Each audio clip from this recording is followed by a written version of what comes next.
পাইকারি বাজারে ফুলকপি বিক্রি করতে হচ্ছে 7 থেকে 8 টাকায়, ফলে লোকসান গুনছেন ব্যাপারীরাও। এদিকে চট্টগ্রামের রিয়াজউদ্দিন বাজার আড়তে ধস নেমেছে সবজির দামে, কমেছে সব ধরনের সবজির দাম। পাইকারিতে বিভিন্ন সবজি বিক্রি হচ্ছে 3 থেকে 22 টাকা কেজি পর্যন্ত।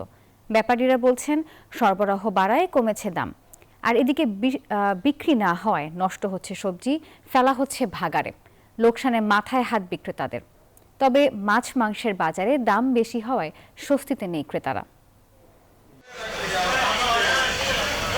ছুটির দিন সকালে চট্টগ্রামের রিয়াজউদ্দিন বাজারে সবজির আড়তে বিক্রেতাদের হাক ডাক।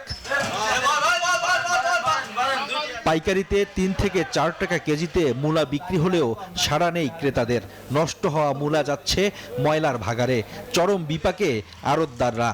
প্রত্যেকটা সবজির বাজার মধ্যে একটু ছাপ বেশি হওয়াতে, যেমন বেগুন এটা আমরা 1 সপ্তাহ আগে বিক্রি করছি 20 টাকা 18 টাকা, এখন বিক্রি করতেছি 10 টাকা 12 টাকা। বেশি লাভের আশায় চট্টগ্রামের চন্দনাইশে কৃষকের ক্ষেত ভরা ফসল কিনলেও পাইকারি বাজারে ফুলকপি বিক্রি করতে হচ্ছে 7 থেকে 8 টাকায়, ফলে লোকসান গুনছেন ব্যাপারীরাও। চাষিদের কাছ থেকে আমরা কি সব ক্ষেত কিনে ফেলছি, একটা 20-21 টাকা করে আমাদের খরচ হচ্ছে প্রতি পিসে 8 টাকা, টোটাল 29 টাকা। আমরা প্রতি পিসে টাকা পাচ্ছি মাত্র 60 টাকা বিক্রি করি। উত্তরবঙ্গ থেকে যেটা আছে ওইটা মনে হয় 60 টাকা 8 টাকা 10 টাকা এরকম বিক্রি হয়। পাইকারিতে 22 টাকা কেজি বিক্রি হচ্ছে কাঁচামরিচ। নতুন আলুর সরবরাহ বাড়ায় দাম নেমেছে 30 থেকে 35 টাকায়। টমেটো 35 থেকে 40 টাকা, বেগুন 12 টাকা ও শিম বিক্রি হচ্ছে 20 থেকে 30 টাকা কেজিতে।